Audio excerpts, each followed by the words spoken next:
That's a big boy. He's strong. You know, you box good. You can do this. You got this over him. You're gonna have to tight up this. You're gonna have to do this. You know, it's a conversation. With Canelo said, I believe Canelo at one particular time thought I was scared of him. Floyd Mayweather's first words after training with Terence Crawford were filled with confidence as he shared insights to help Crawford prepare for Canelo Alvarez. Floyd Mayweather, widely regarded as the greatest of all time, has expressed his willingness to train Terence Crawford, having defeated Canelo Alvarez in 2013. Mayweather's experience and strategic insights could greatly benefit Crawford, especially if he steps up to face Canelo, says leveraging Floyd's mastery to prepare for the challenge. You know, I didn't have to have 70 fights or 150 fights, 300 fights. Did I not beat the most world champions? Yes, you did. Okay. And in the least amount of fights? Yes, you did. Who got the highest gate? Floyd Mayweather. Who made the most money? You did.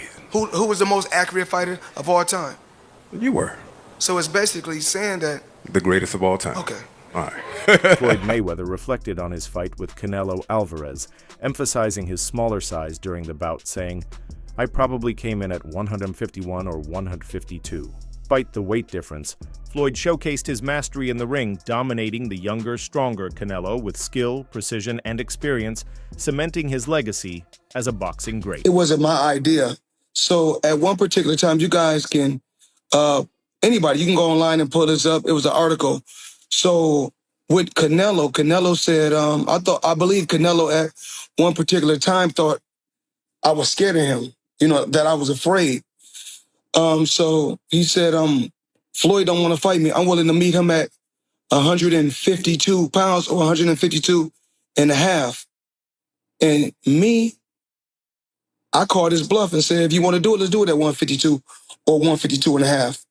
And, but after Canelo made the weight, it wasn't like it was a certain clause to where he couldn't gain weight. So after he weighed 152 or 152 and a half, I think he came in like 168 or close to 170. And actually I came in at probably like I probably came in at 151 and 152. Gotcha. But Roy Jones is one hell of a fighter.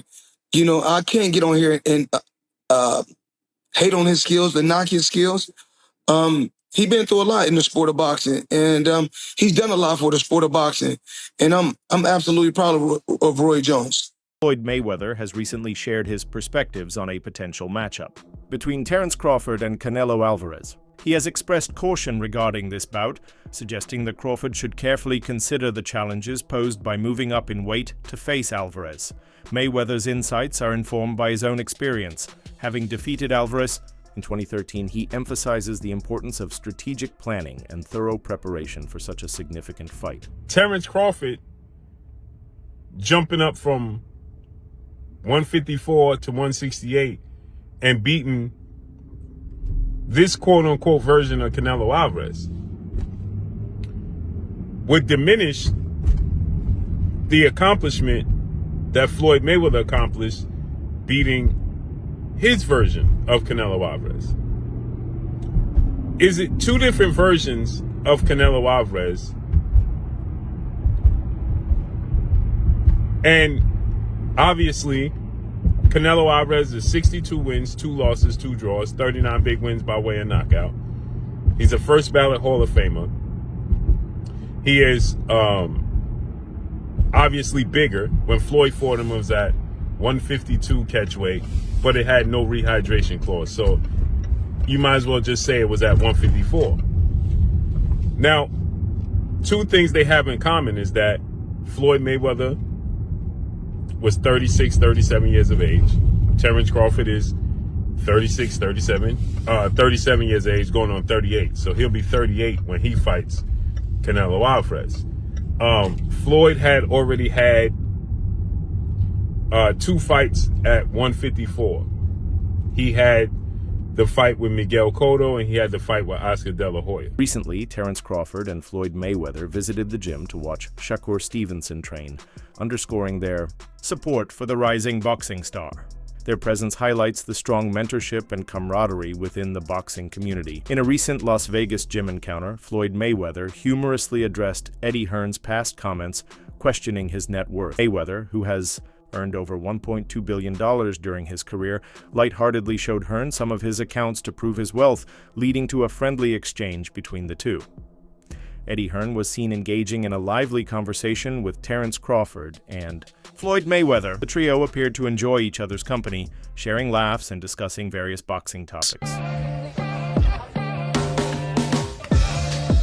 Called me earlier, it's like, yo, when you spar, I'm gonna come to the gym. I'm like, shit, I'm gonna spar at 4 o'clock. I really didn't think he was gonna pull up, but he pulled up. It means everything, his advice and listening to him in the ring. He calling out little shit. I'm trying to make sure I do what he says, so I appreciate it. You hear him when you were sparring? Hell yeah, I can hear everything he's saying. He want me to box, he want me to... I can hear him, but sometimes it's like, it's hard to listen sometimes, but I gotta listen a little bit more. A hell of a blessing to have Bud, Floyd, all these guys backing me, and I appreciate them. I'm just trying to keep pushing and keep getting better and better. Eddie Hearn later shared his experience of meeting Terence Crawford and Floyd Mayweather in a training camp, revealing that it wasn't a planned visit. I didn't go down to the gym to meet Crawford and Floyd. I was just there, and they probably heard I was around, so they pulled up, Eddie explained, reflecting on the encounter. Eddie mentioned he hadn't spoken much with Floyd before, despite meeting him several times, but found him to be quite funny.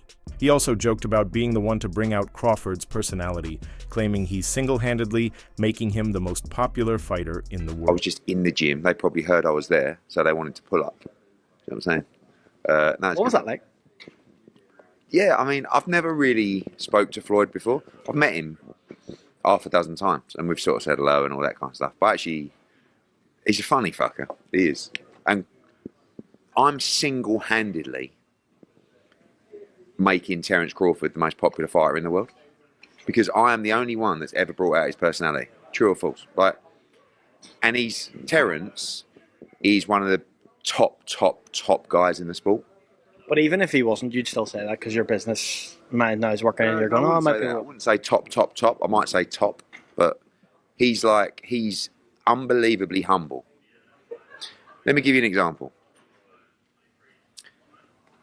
Terence Crawford is with Steve Nelson's team, okay? They are staying at a hotel, part of the Cosmopolitan Group, across the street, all right? Nice hotel.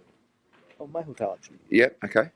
Nice, right, but, you know, there are many more fancy hotels in Las Vegas, okay? He has a standard room there. And we said to him, listen, do you want us to get you he could go into any hotel in Vegas and get a palatial suite. And he said, no, I want to stay with Steve for the week in a standard room. Now, to some people, they might go, oh, big deal. You know what people are like. I don't know many people that would actually do that. Floyd definitely wouldn't do that. But Terence is probably one of the most humble fighters in his position of the sport.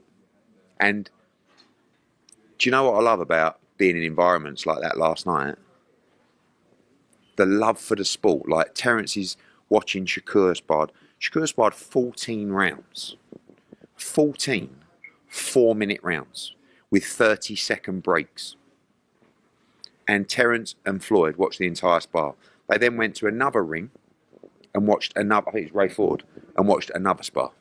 Eddie Hearn further praised Terence Crawford, describing him as probably the most humble fighter in his position. Despite his status as one of boxing's elite, Crawford remains grounded and approachable, a quality that sets him apart. Hearn highlighted Crawford's authenticity, emphasizing his respect for the sport and his genuine character while breaking. Down this intriguing bout, Teddy Atlas questions if Canelo Alvarez can handle the smaller, faster, and slicker Terence Crawford. He highlights Crawford's superior defensive skills, better footwork, and ability to create angles, tools that could exploit Canelo's occasional tendency to slow down at this stage of his career. Teddy Atlas further asks if Canelo can still close gaps quickly or if Crawford's speed and movement will keep him off balance. Atlas wonders if Crawford can neutralize Canelo's power by staying elusive and not allowing him to detonate his bomb.